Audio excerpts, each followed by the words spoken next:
Okay. All right. Now we have audio. I can see little green dots down there. So, hello. How are you today? I got an email from one of my community members, and she was sharing that she is struggling, uh, feeling very overwhelmed with life, heaviness. Um, you know, this may be, I imagine lots of people out there feeling slightly hopeless, depressed, anxious. We're just basic elements of life become a heavy lift. And I imagine that this is uh, rampant right now because there is a lot going on in the world. And so I wanted to offer what I've been doing to make staying connected to my creative frequency easy, because I am super busy launching, creating, birthing the Great Mother March, a 32-day pilgrimage from Asheville, North Carolina to the US Capitol. So it's a lot. And so I am going to the art journal constantly, but I'm doing it in a way that is super loosey goosey, not product oriented at all. I actually do share and post just to let you all know that that old story around creativity and art making that says you have to be good at it, you have to have talent, which is basically saying if someone wouldn't buy what you create, don't even bother making it. So this is where all the fear comes from, the fear of rejection, the fear of making a mistake.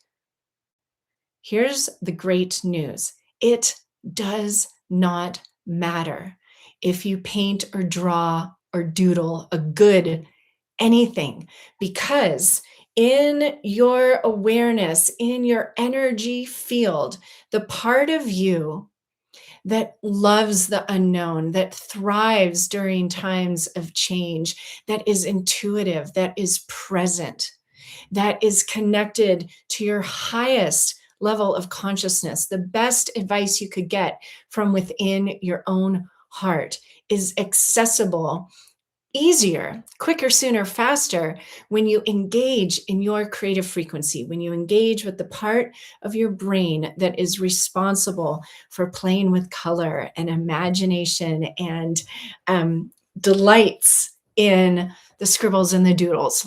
Okay, so this is art journaling for your wellness, for your well being, for your emotional health and support. Okay. So I'm just going to show you what I've been doing lately.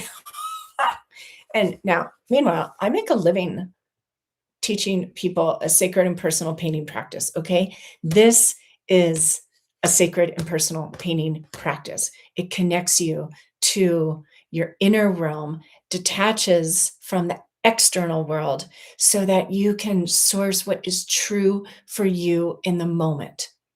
You don't have to show it to anybody else. You don't have to ask for anyone's permission. It is beautiful and perfect because it's coming from you. And it can lead to some significant insights. So I did this today, and there's actually a YouTube video, start to finish. This is my morning yes painting meditation. So you write down, you can see in the pencil, so I see peace. You write down anything you want to say yes to, and then you paint over it. And since I had all this dark blue, and as I'm on the video, I'm like, oh, I should have started with lighter colors because now the dark, how am I going to paint the yes? So I just started looking for all the little places I could put yes. You see there's some right here. And then that reminded me that throughout my day, I could look and expect lots of little yeses. Now, this beautiful girl is a mandala that I started like a week ago, and I've probably spent 3 or 4 nights on it. So you just keep adding more and more detail. And there is a stage with these painted mandalas where they look kind of simple. You just keep going, like adding all these little lines and dots and the colors inside the colors, and like making the darker yellow over the lighter yellow. It becomes so meditative as your eye goes around and around. So that's actually looking fairly official. So lest you think I'm not being honest about just playing. So this couple 2 pages was probably 5 or 6 different little painting sessions. And I mean, we're just trying a little bit of everything. I've got bubbles over here, these little creatures. They keep coming out in these little seed pods that I make. This area, not my favorite, but it doesn't really matter. And this, this area, oh my gosh, these little making the colors different as they go in and out of other colors, that is my therapy. I get so stinking excited.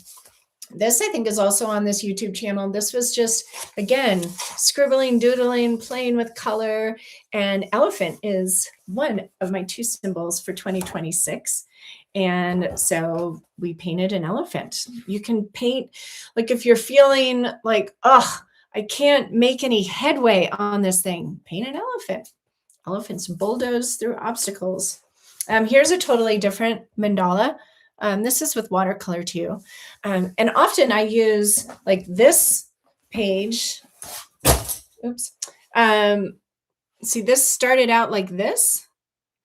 And I painted a fiddler crab because this was from last year when I was in Colombia on the Pacifico, and there were so many fiddler crabs and I wanted to remember. So sometimes I'll just doodle and paint on a page, and then I get an inspiration and I come back and I've got a page all ready and waiting. You see? So I would like to suggest that if you are feeling like, oh, I can't get to my creative practice, I want to suggest that you just play. Get out a piece of paper, your art journal, and just doodle, doodle, doodle. Here's one. This is watercolor, acrylic, and then these acrylic markers, the gravy acrylic markers. And so this was something that I just would go into when I wanted a little break. It's like you're at the computer, rushing around. You have 10 minutes. Go in. You see all these little dots? Like that was probably one little session. I just sat there. Little dots, little dots. This one turned into this whole like little story. So there was a background and then I did a scribble. So like this blue was a scribble, and then I saw a woman in a genie bottle and her magical raven. And again, this is probably 5 or 6 different sessions. So see the first layer here, just playing. So I invite you to take the pressure off. Understand that the creative practice, the painting practice, the art journaling is highly, highly supportive of creating balance within your being. It is why I believe the arts exist, is to balance the logical structure, survival tasks that are inherent in being in a physical body. If we just focus on the to-do list, we're like a robot. The arts that weren't originally intended to be product. They were either functional, they were a record, they were a way of saying, I am here. I'm thinking of the cave paintings, right? And then we were told a story, most of us, I know I was growing up, just by everybody collectively, that like some people had talent and some people didn't. And the overall message was, if someone won't pay you money for your creations, don't waste your time. And so, frankly, as far as I'm concerned, the world we're living in is largely because of an imbalance. We gave away our creative power. And there's no blame or shame. It's fine. It's just, how's it working? And do we want to live life with more people than not saying, I am creative, and understanding that in each and every moment, we're creating our reality. Okay. This, my other symbol for the year just spoke to me, the skull.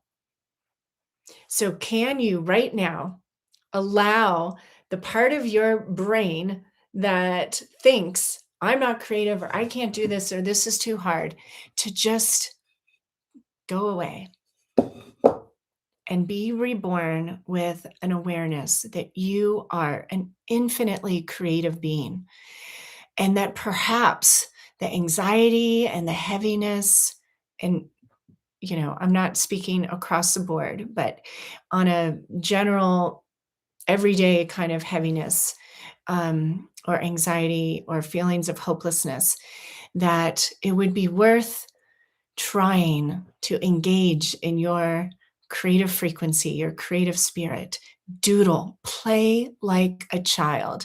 Give yourself 10 minutes with some watercolors, some acrylic paints, whatever you have, and just doodle. Just play, make your mark, and allow the colors to relax you, bring you into the present moment and back to your heart.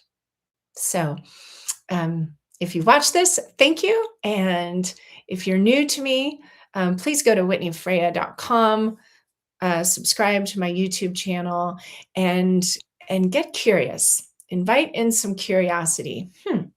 What might happen if I just doodled, played with color for a week, or got a new journal, or got out the journal, put it somewhere where you see it every day, and make it a regular practice. And then let me know. Let me know how it goes. Okay, sending you lots of love.